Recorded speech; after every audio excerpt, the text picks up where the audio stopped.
이 새 언약의 관점 안에서 또 오늘 우리가 9장을 통해 하나님 우리에게 주시는 또 예수 그리스도에 대한 계시가 또 예수 그리스도에 대한 영역이 또 한 단계 한 발자국 나아가는 시간이 될 줄 믿습니다. 여러분 우리가 이 세상에 우리가 신앙생활을 하면서 여러분들이 복음을 가지고 이 세상을 살아갈 때에 우리가 이 세상에 살아갈 때 중요한 건요. 우리의 삶과 세상의 여러 가지의 사건과 문제들을 또 해석할 수 있는 어떤 잣대를 갖는 것이 굉장히 중요하죠. 관점을 갖는 것이 굉장히 중요합니다. 그것이 해석되어져야만 우리가 진리를 가졌다라고 할 때에는 모든 상황들이 모든 문제들이 해석될 수 있어야만 보편 진리가 될 수 있는 거죠. 그죠? 보편이라고 이야기할 때에는 그러니까 하나도 이렇게 해석될 수 없는 게 있으면 안 되겠죠. 그러니까 모든 것에 해석이 되어야만 우리가 이제 보편이라고 얘기할 수 있는 겁니다. 모니터 좀만 넣어주시겠어요? 그래서 우리가 이것을 얻기 위해서 이 관점, 이 해석을 할 수 있기 위해서 새 언약 안에 우리가 복음을 봐야 하는 이유가 거기에 있습니다. 우리 인생은 그러니까 이런 게 이제 우리에게 좀 어렵잖아요. 우리 인생이 사람마다 주어진 환경이 다르고 사람마다 가지고 있는 재능도 다르고 삶도 다르고 능력도 저마다 다릅니다. 여러분 그런 게 이제 참 살면서 어렵지 않았어요? 어떤 사람은 이제 열심히 진짜 정말 밤낮으로 공부했는데 성적이 안 나와요. 성적이 안 나와. 근데 어떤 애는 같이 밤새 놀았는데 그리고 철석같이 같이 놀고 믿었는데 같이 시험을 포기한 줄 알았는데 시험 성적을 보니까 걔는 100점을 맞은 거예요. 이럴 때 여러분 우리는 인생의 해석이 어려워지는 거죠. 도대체 인생이란 무엇인가? 그리고 뭘 생각하기 시작합니까? 불공평하다. 이런 생각을 갖게 되죠. 누군가는 막 이런 거죠. 누군가는 정말 그쵸? 예를 들면 뭐 이렇게 우리 기수가 나와 있는데 쟤는 왜 이렇게 춤을 잘 출까? 이런 생각을 또 뭐 만약에 한다면 같은 워십팀인 정진이가 할 수 있지 않겠어요? 쪽에서 막 열심히 하는 막 이렇게 귀엽게 하지만 뭐 여기서 막 태양처럼 막 하고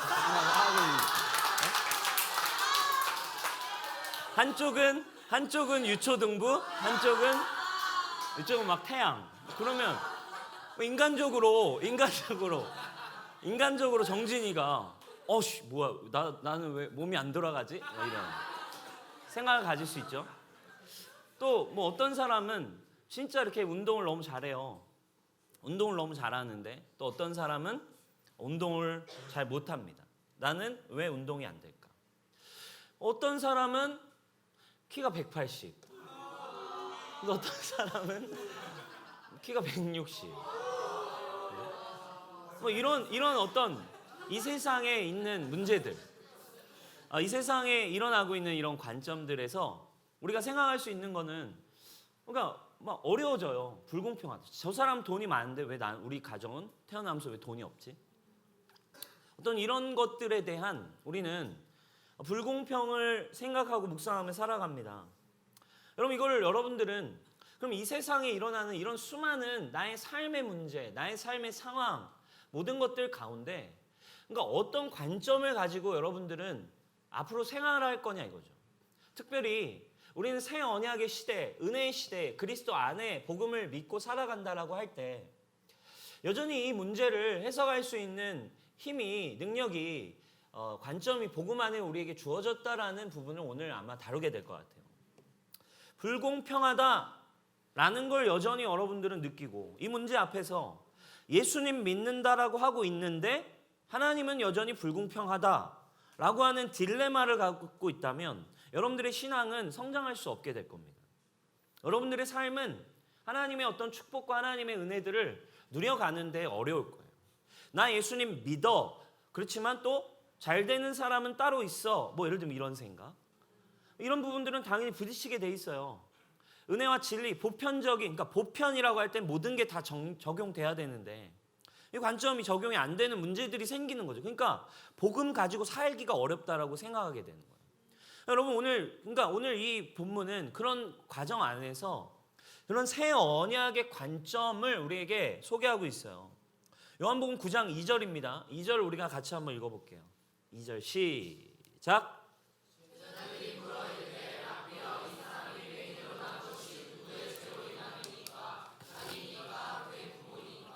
여러분 당시에 유대인의 어떤 통념이었어요. 이거는 그러니까 지나가다가 예수님이 이렇게 길을 가실 때라고 나와요. 길을 가실 때 가는데 많은 사람들이 있지 않았겠습니까? 제자들이 같이 있었고 또 뭐 바리새인들이 주변에서 뭐 이렇게 또 이렇게 감시하는 사람이 있었을 거고 또 지나가는 사람, 정상적인 사람 뭐 이런 사람이 있는데 예수님이 지나가다가 누구를 지금 주목하신 거예요? 날 때부터 맹인된 사람. 그러니까 시각 장애인인 거예요. 날 때부터 장애를 가진 지금으로 따지자면 장애를 가지고 태어난 사람이죠. 여러분 이 문제, 그죠? 장애를 가진 사람 뭐냐 이거예요. 그렇죠? 이걸 여러분 우리는 어떻게 보고 있냐 이거죠. 이런 상황. 그러니까 예수님이 그 시각 장애인에게 주목하십니다. 시각 장애인을 주목하시더니 근데 그들을 보고 제자들이 갑자기 이런 질문을 하는 거죠.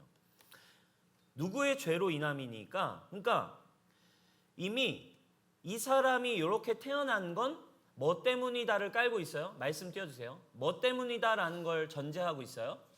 죄 때문이다라는 걸 이미 전제하고 있는 게 당시에 유대인들이 그리고 심지어 제자들도 유대인이잖아요. 그 당시에 유대인들이 가지고 있는 어떤 통념이에요. 그러니까 이런 어떤 아픔, 이런 죄, 이런 문제, 장애는 그러니까 뭐 때문에 이렇게 된 결과다? 죄 때문에 일어난 결과다라고 생각하는 게 통념이었어요. 그러니까 이미 죄 때문인 건데 묻는 거죠. 이게 그러니까 태어날 때부터 시각 장애인이었어. 그러니까 어려운 거죠. 이 아기가 잘못한 건가? 태어날 때부터 뭔가 잘못한 건가? 모태에서부터 너무 뭐 나쁜 짓을 한 건가? 그죠? 태어날 때부터 잘못한 건가? 아니면 이 부모의 죄 때문인가? 이걸 지금 예수님에게 질문하고 있는 거예요. 저 사람의, 그러니까 이 시대에, 그러니까 바라보는 시선이에요. 저 사람의 장애는, 저런 아픔은 죄 때문에, 그리고 하나님으로부터 버림받았기 때문에 찾아온 저주다라고 깔고 들어가고 있다라는 거죠. 여러분, 그러니까 이거는 왜 그래요? 이들의 통념이기도 하고, 그리고 기본적으로는 율법, 옛 언약이 이야기하고 있는 문제죠. 그러니까 사실은 여러분 근데 조금 근본적으로 가면 우리는 알죠. 근본적으로 이 세상의 질병, 이 세상의 장애, 이 세상의 아픔들은 사실은 근본적으로는 뭐가 맞아요? 죄 때문에 온 것이 맞아요. 그죠? 왜?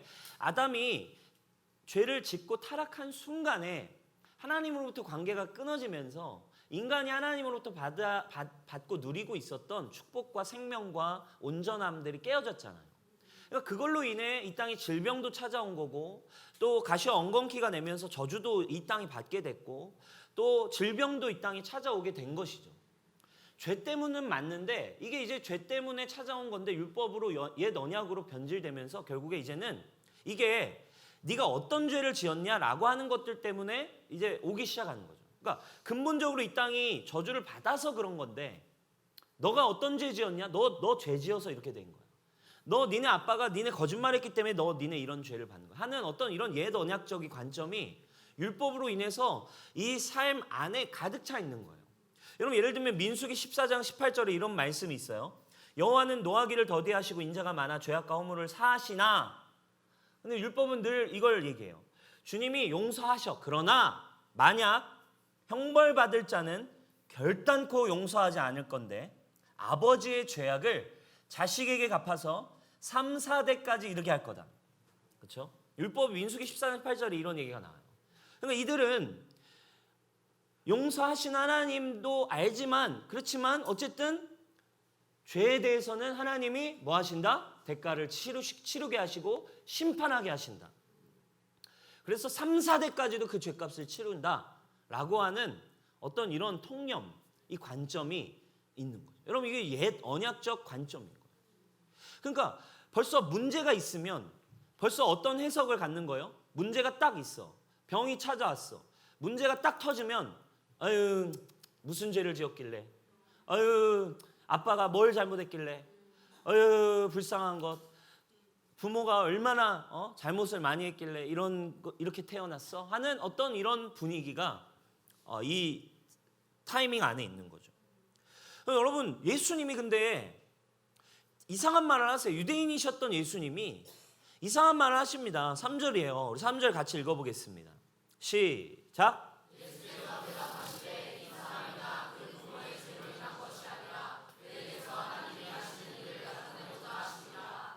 그런 게 아니야 라고 얘기하세요.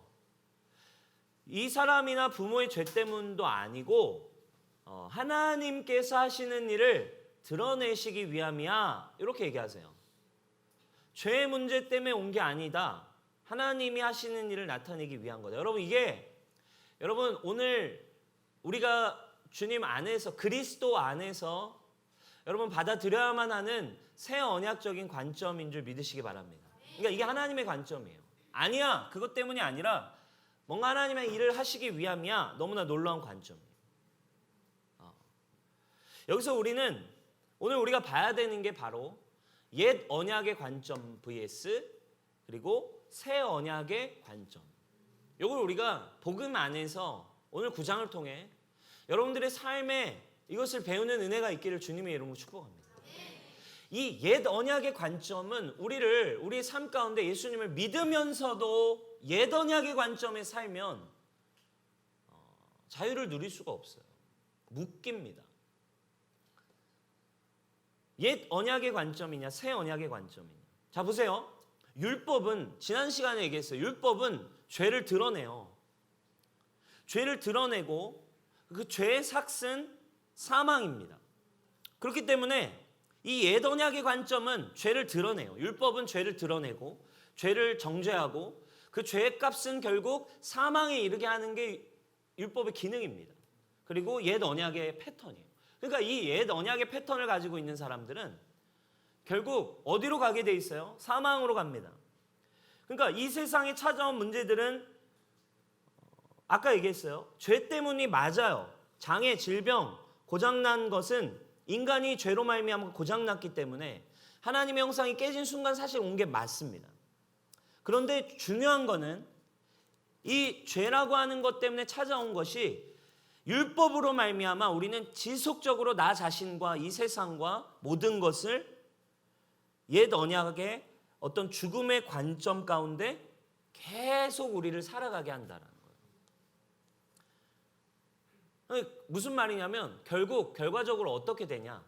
우리가 어떤 삶을 살냐면 옛 언약적 관점, 죄, 율법 이런 것들로 말미암아 우리가 우리 스스로에게 우리의 삶에 아주 부정적인 선포와 예언을 하도록 살게 만드는 거예요. 당신의 지금 이런 문제, 지은 죄가 많아서 지금 다 겪고 있는 거야. 그죠? 너 그런 고난, 너 지금 하나님 심판하고 계신 거야. 이런 관점들. 그죠? 예를 들면 여러분들이 오늘 아침에 부모님과 싸웠습니다. 아침에 부모님의 말을 순종하지 않고 싸움이 일어났어요. 그런데 집을 나와가지고 길을 가다가 갑자기 자동차가 끽 하고서 바로 앞에 딱 멈춘 거죠. 사고가 날 뻔했어요. 그때 여러분 어떻게 생각하냐 이거예요. 그때. 그죠? 오늘 엄마랑 싸웠는데 주님이 날 심판하시나? 내가 지은 죄 때문에 주님이 날 지금 내가 오늘 한 말 때문에 주님이 오늘 나를 벌 주시나? 오늘 기도 모임 안 갔는데, 오늘 늦잠 자서 예배 빠졌는데 주님 날 심판하시면 어떡해? 막 그래가지고 막 부랴부랴 막 TV 틀어가지고 예배 막 앉아가지고 예배 막 드리고. 다 뭐예요? 이게 옛 언약적 관점. 결국 이런 옛 언약의 생각은 하나님에 대한 관점을 바꿔요. 결국 하나님을 심판과 무서운 하나님으로 바꿉니다. 심판하신 하나님 맞죠? 우리 지난 시간에 배웠어요. 그런데 거기서 끝나요. 그냥 심판. 무서운 하나님. 나를 심판하신 하나님. 내가 지은 죄를 3대에서 4대까지 대물림하게 하셔서 네가 지은 죄는 다 기억해 내가. 내 안 잊는다. 병민이 안 잊는다. 안 잊어. 내가 네 그거 톡톡히 값을 치르게 할 거야. 내가 그거 알아. 니네 그 죄. 이런 하나님으로 오해하게 만들어버려요. 근데 문제는 마치 이런 관점은 처음에는 두려워요 주님. 그렇게 하지 마세요. 주님 그렇게 되면 안 됩니다. 말 잘 들을게요. 주님 말 잘 듣겠습니다. 순종하겠습니다. 하고 처음에는 주님께 복종하는 것처럼 갑니다. 여러분 결과가 어땠나요?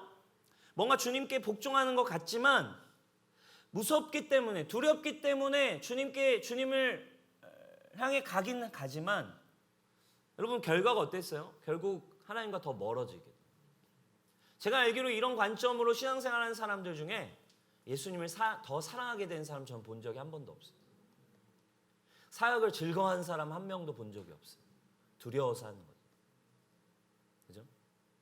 주님이 날 부르셨다라고 이거 안 가면 난 죽으니까 이런 관점들. 기쁨이 없어요. 기쁨이. 그럼 지난주에 봤죠? 정죄는 우리와 하나님 사이를 갈라놓습니다.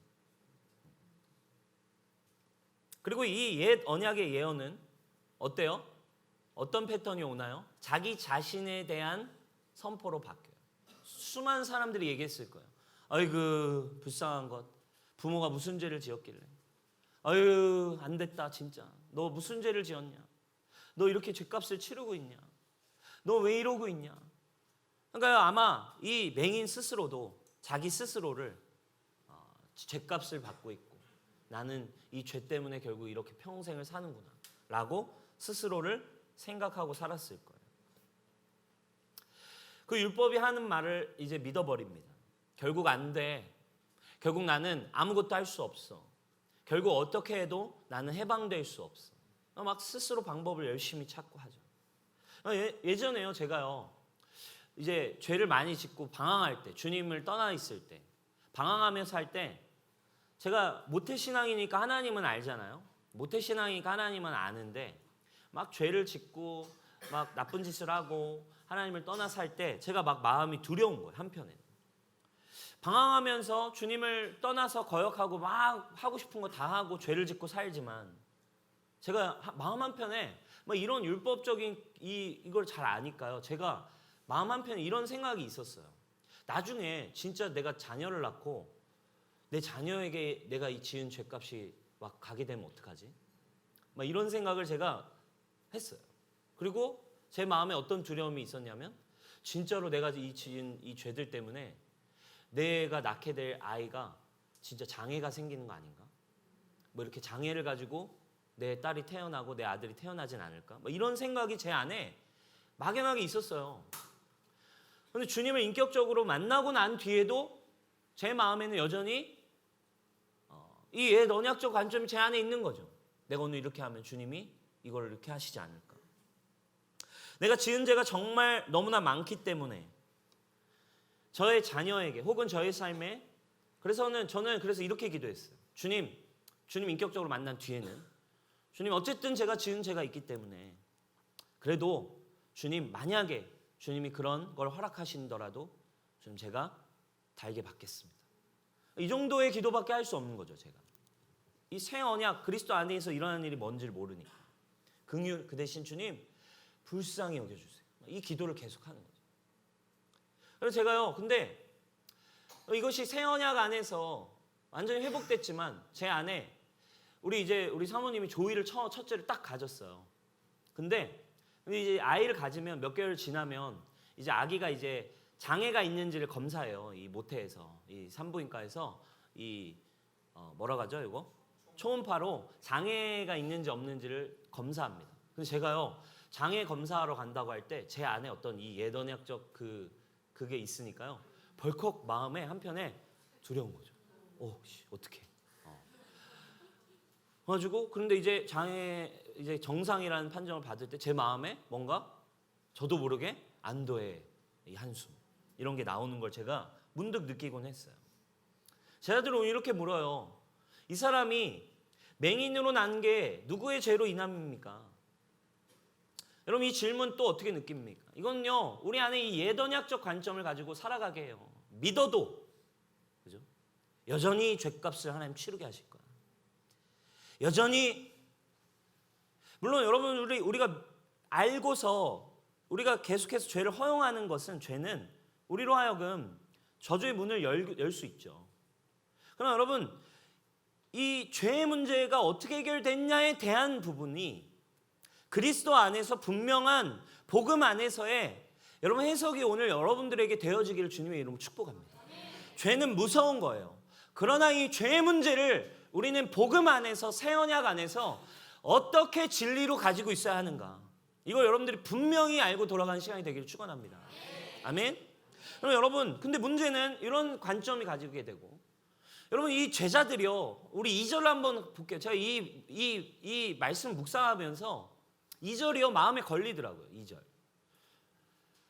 제자들이 물어 이르되 라삐여 이 사람이 맹인으로 난 게 누구 죄로 인함이니까 자기니까 그의 부모니까. 여러분 지금 누가 앞에 있어요? 예수님도 있지만 누구도 있어요? 맹인도 있어요. 근데 지금 제자들이 맹인에게 대놓고 얘기하는 거잖아요. 이게 불편하더라고요. 제자들이 아무 거리낌 없이 이게 누구 때문이죠? 얘 왜 이렇게 저주받았죠? 아유 이렇게 불쌍한 게 뭐 하고 있는 거예요 사실은? 뭐 하는 거예요? 정죄하고 있어요.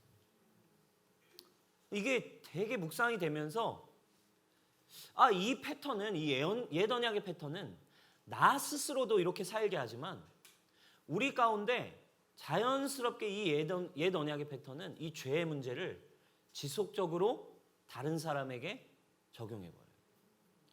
여러분 만약에 오늘 이 자리에 옆에 친구가 눈탱이가 밤탱이 돼서 앉아있어요. 그렇죠? 만약에 근데 그분이 결혼도 하신 분입니다. 만약에 그럼 여러분들은 어떤 생각을 가지겠어요? 그죠?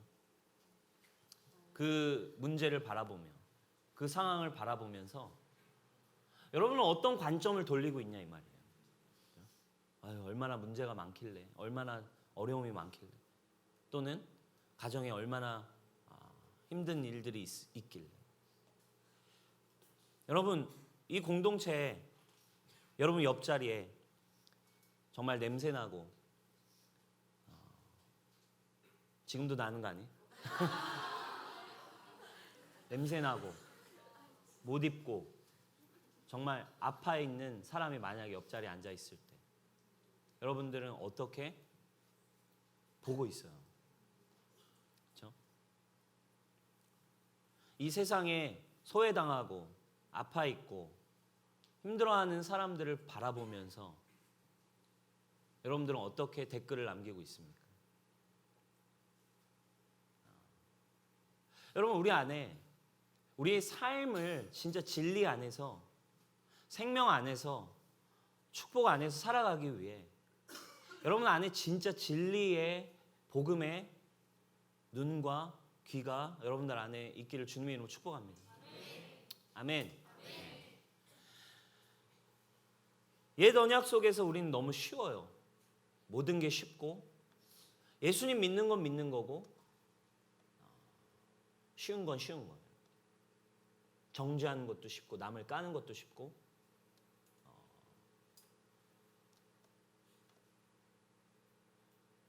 이 제자들도 이 옛 언약 관점 안에서는요 자신에 대한 오해, 하나님에 대한 오해, 세상에 대한 오해 이대로 계속 사는 거죠. 그리고 여러분 오늘 이 예수님이 이제부터 본론 굉장히 중요한 핵심인데 오늘 예수님이 근데 이 태어나면서부터 이 시각 장애인에게 태어나면서부터 이렇게 태어날 수밖에 없었던 사람에게 이렇게 말씀하고 계심을 볼 수 있습니다. 다시 3절을 우리가 이제 읽어볼게요.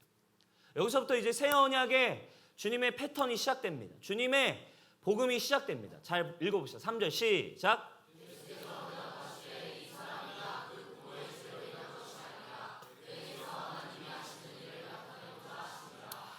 지금 예수님께서 이제 이 맹인에게 하나님께서 하시는 일을 드러내시기 시작한 줄 믿습니다. 자, 지금 태어나면서부터 맹인된 이 사람을 주님이 선택하셨어요. 사람들은 다 저주받았다. 죄인이라 그렇다. 죄 때문에 그렇다. 이 옛 언약의 패턴에게. 그리고 아마 맹인 스스로도 나는 이렇게 태어났어. 난 어쩔 수 없어. 이렇게 살아가던 그 사람에게 예수님이 이렇게 선포하세요. 하나님이 하시는 일을 하시기 위한 거다라는 새로운 관점의 이야기를 서술을 주님이 시작하십니다. 그리고 나서 주님이 이 맹인, 이 옛 언약의 관점, 여기에 사로잡혀 있는 이 맹인을 선택하셔서 이 맹인을 치유를 시작하시는데 어떻게 치유하신 줄 한번 볼까요? 6절이에요. 6절을 우리가 읽겠습니다. 시작. 이 말씀을 하시고 땅에 침을 뱉어 진흙을 이겨 그의 눈에 바르시고. 주님이 치유를 하세요. 여러분 좀 이상해요. 보통 치유를 하시면 말씀으로 나았다 이미 하시든지 아니면 그냥 조금 더 하시면 손을 대시거나 이렇게 치유하시는데 오늘은 아주 요상한 방법으로 치유를 하세요. 그죠? 요상한 방법을 어떻게 치유를 하시냐? 자, 와가지고 한번 해볼까? 해가지고 흙을 해가지고 이제 이렇게 해가지고 눈에다가 이제 바르는 거죠. 그죠? 두 가지가 나와요. 두 가지의 주님의 치유의 방법이 나와요. 침 그리고 흙. 자, 여러분 이 안에 여러분 새 언약에 오늘 키워드가 들어 있어요. 오늘도 그죠? 여러분 침이 중요할까요? 흙이 중요할까요? 왜? 침은 안 중요할까요? 센스가 없어요.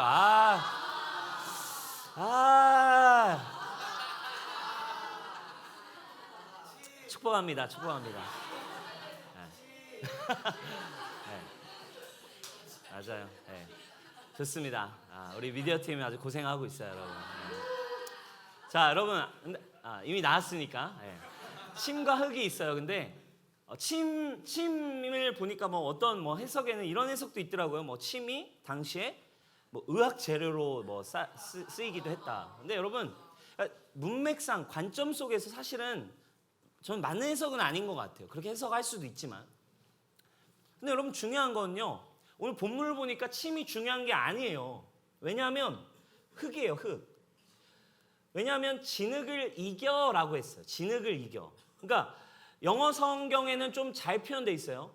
Made some mud라고 돼 있어요. 그러니까 흙을 진흙으로 만들기 위해 뭐가 필요해요? 물이 없었던 것 같아요.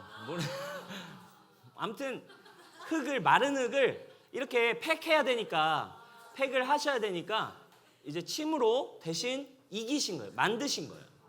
그러니까 핵심은 침에 있어요, 흙에 있어요? 흙에 있는 거예요, 흙. 오늘 이 새 언약의 키워드가 흙이에요, 흙. 여러분 지금 예수님이 이 옛 언약의 관점에 지금 질문한 사람에게 그러니까 아마 제자들이 이런 질문을 했기 때문에 예수님이 이 방법을 하셨는지도 모르겠어요. 옛 언약적 관점에 사로잡혀 있는 이 사람들의 질문에 대한 대답으로 보통은 말씀하시고 보통은 그냥 손대셨는데 주님이 아주 상징적 행위를 하시는 거죠. 흙을 가지고 침을 뱉어서 물로 이렇게 해가지고 눈에 발라버리십니다. 그리고 이제 나을 거다. 실로암 가서 씻어라 하시는 거죠. 여러분 이게 굉장히 중요한 이야기죠. 흙. 네.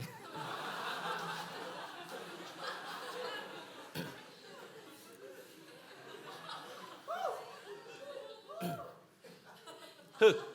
네. 근데 여러분 보세요. 하나님께서 예수님 하나님이시잖아요. 이 하나님이 흙을 직접 또 만져서 뭔가를 사용하신 장면이 성경에 한 군데 나오죠. 어디예요? 창세기 2장이에요. 그죠? 흙을 하나님께서 직접 사용하셨던 장면이 있어요. 어디에 나와요? 창세기 2장에 하나님께서 흙으로 사람을 지으시고, 흙으로 하나님이 직접 뭔가를 만드신 장면 한 번 나와요. 바로 태초에 하나님이 흙으로 사람을 만드셨어요. 여러분, 지금 예수님이 이 옛 언약의 관점 가운데 이렇게 이 문제들을 해결하기 위해 주님이 가르쳐 주시기 위해 하신 이 상징적 방법은 뭐예요? 흙을 가지고 뭐 하고 계신 겁니까? 새로운 창조의 행위를 하고 계신 줄 믿으시기 바랍니다. 할렐루야. 새로운 창조의 행위를 하고 계신 거예요. 내가 새 언약이야. 내가 십자가로 말미암아 너희를 새롭게 만들 거야. 내가 십자가에서 이룰 구원으로 말미암아 내가 새로운 창조를 하게 될 거고, 그리스도 안에서, 새 언약 안에서, 나 안에서 너는 새로운 피조물이 될 거야.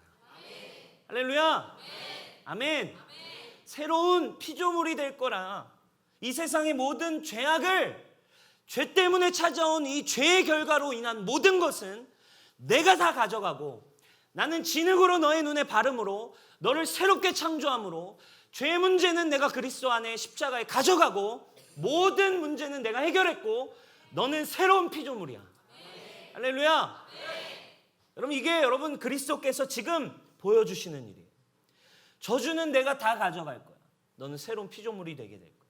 재창조, 리크리에이션. 그렇죠? 놀고 레크레이션 하는 게 아니라 리크리에이션.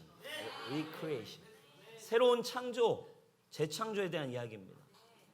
매주 나오는 선포입니다. 새 언약 안에 고린도후서 5장 17절 뭐 외울 수 있죠? 우리 한번 믿음으로 같이 읽어봅시다. 시작. 그런즉 누구든지 그리스도 안에 있으면 새로운 피조물이라. 이전 것은 지나갔으니 보라 새 것이 되었도다. 아멘. 여러분, 뭐에 해야 됩니까? 뭐에 오늘 액센트를, 오늘 문맥상 뭐에 액센트를 줘야겠어요? 아니에요. 보라. 보라. 누구에게 하는 말입니까 지금? 누구? 문맥상.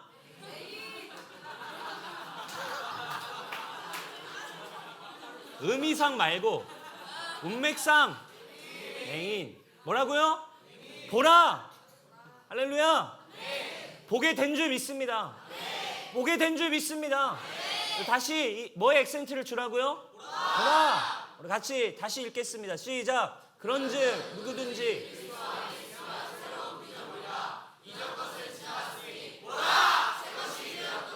할렐루야.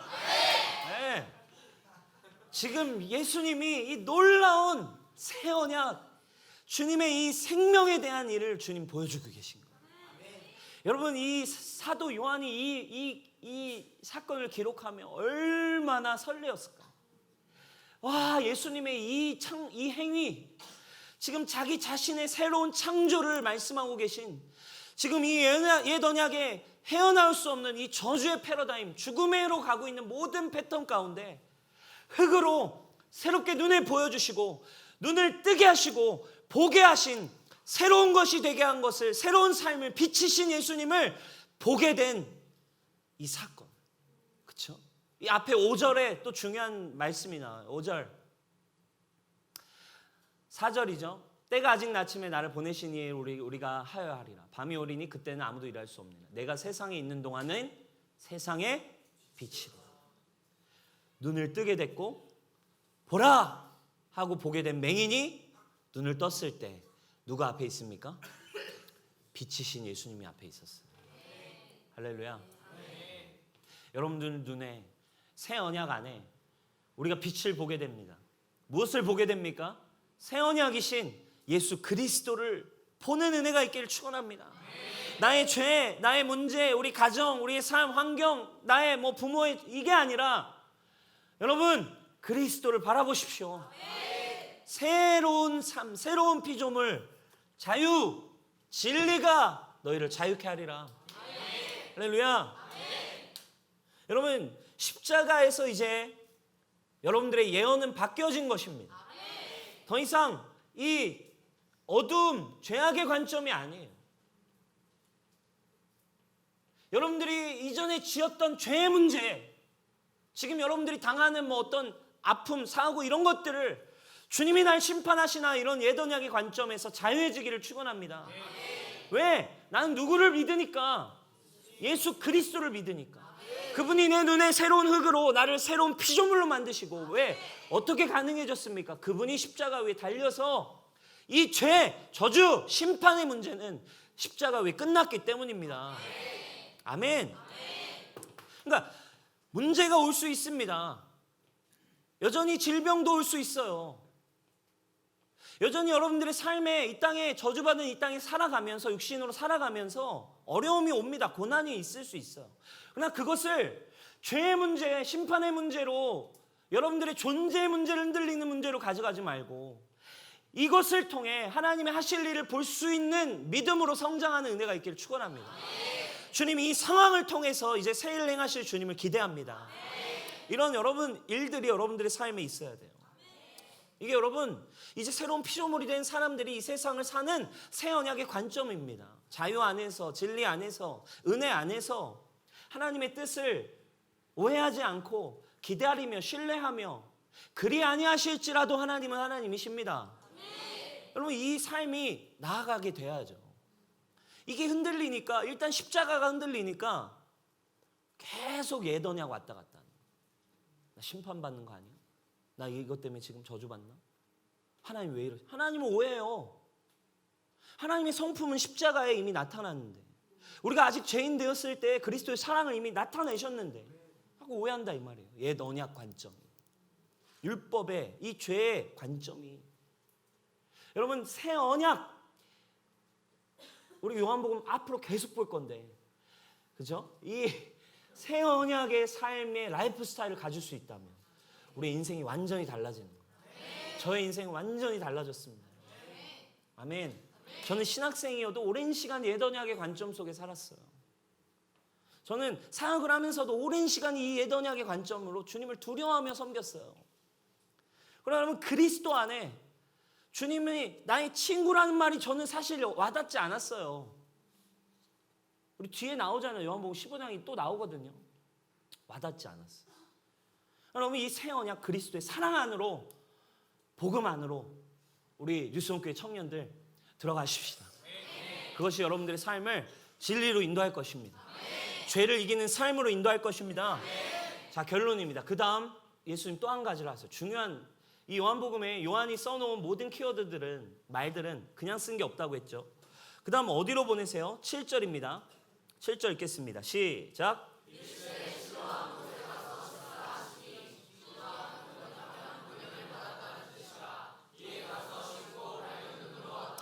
예수님이 이렇게 얘기하세요. 가서 실로암에 가서 씻어라.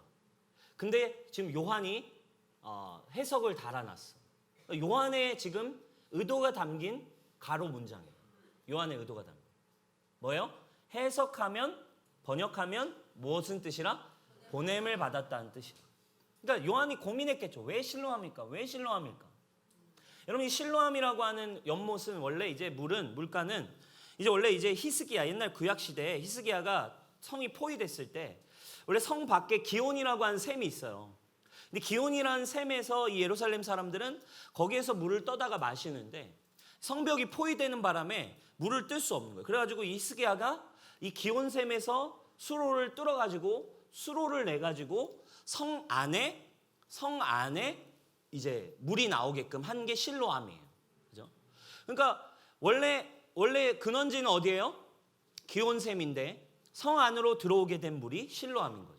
그래서 여러분 실로암이란 말이 보냄을 받았다라는 뜻을 가지고 있는 거예요. 여러분 이게 뭘 상징할까요?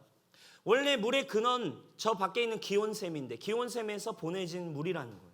의미를 확장시키면 절대절명의 순간 성 밖에 나갈 수 없는 그때 보냄을 받은 물이 그들을 살렸습니다. 죽을 수밖에 없는 이 인류 가운데 보냄을 받아 오신 예수 그리스도 그 생수가 이들을 생명으로 치유로 가져오게 했던 진정한 물, 진정한 치유의 물, 진정한 생명의 수가 예수 그리스도인 줄 믿으시기 바랍니다. 진정한 빛, 진정한 생명수. 이제 그분 안에 새로운 피조물들은 또 어떻게 됩니까?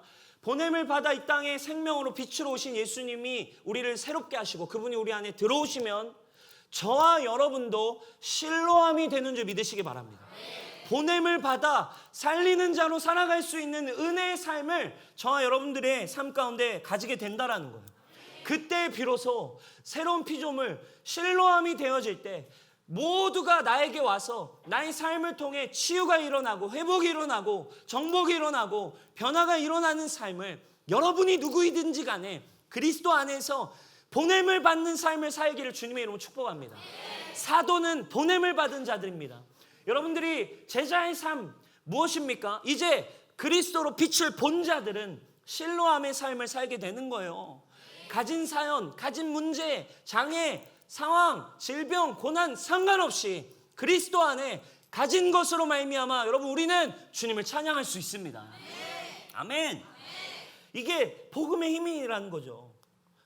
새로운 언약은 우리를 모두 새롭게 했기 때문에 이제 있는 자리에 여러분이 난 키가 작아, 난 뭐가 없어, 난 뭐가 힘들어, 뭐가 어려워 이것이 더 이상 여러분들에게 문제가 되지 아니하고 그 있는 자리에 보냄을 받은 자리에 그리스도의 실로암이 되어질 수 있다는 거예요. 닉 부이치치라는 사람 여러분 잘 아시죠?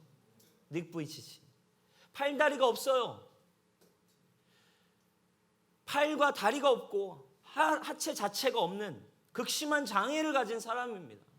그러나 그분이 어떻게 삽니까? 그리스도 안에 복음으로 말미암아 새롭게 됐고 이 세상의 동기부여 연설가로 희망 전도사로 전 세계를 다니며 활동하고 있지 않습니까? 닉 부이치치는 그리스도 안에 실로암이 된 줄 믿습니다. 할렐루야. 이런 닉 부이치치도 대단하죠. 그 아버지 보이스 부이치치가 더 훌륭하죠. 이분은 평신도 목회자였어요. 그가 평범한 20대 부부였을 때 이 부부에게 중증 장애인 아들이 태어났어요. 그들에게 너무 큰 충격이었겠죠. 목회자 부부인데 장애가 있는 아기가 태어난 거예요. 예수님 안에서 장애인 아들을 보는 눈이 근데 띄어진 겁니다. 예수님 안에서. 그러니까 이제 예수님 안에서 이 자녀를 키우기 시작합니다. 새 언약 안에 이 자녀를 키우기 시작한 겁니다. 낭망하지 않았고 원망하지 않았고 하나님 안에서 키워가기 시작했어요. 보이스 부이치치 목사님 쓰신 책 중에 이런 책이 있죠. 완전하지 않아도 충분히 완벽하다. 이 멘트는 새 언약 안에 있는 멘트예요. 할렐루야. 그 제목이 아들을 향한 신앙 고백이었어요.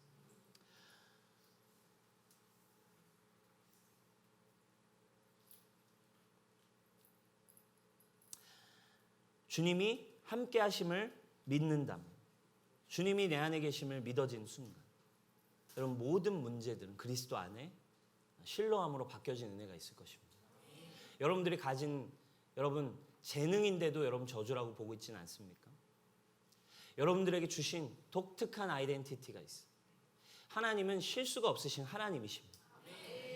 다만 이 세상에 죄로 말미암아 저주받은 이 세상에서 문제가 생길 수는 있습니다.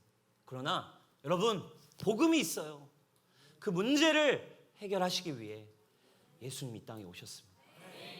그리스도 안에서 여러분들의 삶이 이제 실로암이 되는 은혜가 있기를 주님의 이름으로 축복합니다. 아멘. 이번 주에 제가요 말씀 이렇게 준비하면서 진짜 너무 또 공교롭게 진짜 저희 조이가 오늘 이제 안경을 쓰고 왔어요. 거의 뭐 돋보기 안경 같은 안경. 진짜 뭐 이렇게 두께가 이만한 눈이 막 이만해졌어요. 근데 이제 전혀 생각도 없었는데 우연히 그냥 이렇게 검사를 받으러 갔는데 이제 눈에 이제 좀 장애가 생긴 거예요 지금. 그래가지고 요거를 이제 지금 이제 한 돌밖에 되지 않은 아기가 이제 어쨌든 이 두꺼운 안경을 이제 계속 쓸 수도 있고 또 수술을 해야 될 수도 있고 그리고 어쨌든 안 좋은 거죠. 마음이 막 이렇게 좀 낙담이 너무 되더라고요. 근데 여러분 오늘 그 일을 하고서 오늘 본문을 묵상하는데 저에게 진짜 이 본문이 고백이 되어지기 시작했어요. 저에게 일어난 이런 상황들, 상황 가운데에서 그러니까 옛 언약의 패턴이라면 오해하겠죠. 주님 왜 저에게? 주님 제가 뭐 잘못했어요? 여러분 혹시 주님을 아직도 지금 이 새 언약인 교회에 와서도 여러분 아직도 뭐예요 주님? 이렇게 주님을 보고 있다면 여러분 미안하지만 주님도 안타까워하세요. 그렇게 하면. 근데 제가 이 본문을 딱 묵상하니까 공교롭게도 또 우리 딸도 눈이고 이 맹인도 눈인데 제가요 이 본문을 묵상하면서 정말로 주님께 믿음을 고백했어요. 주님 그렇습니다. 주님이 새로운 피조물이 되게 하셨습니다. 그리고 새로운 피조물이 되었고 주님 저는 실로암입니다. 그리고 우리 딸도 이 일을 통해 예수 그리스도의 실로암이 되어질 것입니다. 치유가 일어날 겁니다, 여러분. 왜? 제가 실로암이기 때문입니다. 새 언약 안에 제가 있기에 그리스도의 그 치유가 제 안에 있기에 치유가 일어날 것입니다. 그리 아니하실지라도 하나님 하나님이십니다. 그리 아니하실지라도 하나님은 그 일을 통해 조이를 실로암 되게 하실 것입니다. 할렐루야. 요즘 같이 기도했으면 좋겠어. 자리에 일어납시다.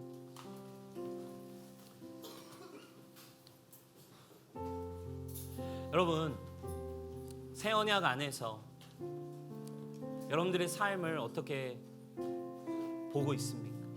지금 여러분들에게 일어나고 있는 사건들을 어떤 식으로 바라보고 있냐? 정말 여러분들의 삶이 오늘 우리가 함께 기도할 때 주님 저의 삶이 이제 새로운 피조물이신 새로운 피조물 되게 하신 예수님의 십자가에서 이루신 재창조를 주님 믿어지는 은혜가 있게 하여 주십시오. 그리고 나의 삶이 이제 주님이 보내심을 받은 이제 실로암 되어 생수의 근원이신 예수 그리스도로 말미암아 나의 삶에 생수가 흘러나게 하는 나의 장애가 있습니까? 어려움이 있습니까? 그 어려움으로 아파하는 사람이 생명을 얻을 수 있는 통로가 되어질 것입니다. 여러분들의 아픔은 오늘 간증도 했죠. 여러분들의 그 상처는 그 아픔은 사람을 치유하는 실로암이 되어질 것입니다. 여러분들의 그 외로웠던 시간은 사람들을 위로하는 실로암이 될 것입니다. 여러분들이 힘들었던 그 어려움은 사람들을 새롭게 하는 실로암이 될지어다. 우리 시간에 주여 외치고 함께 기도합시다.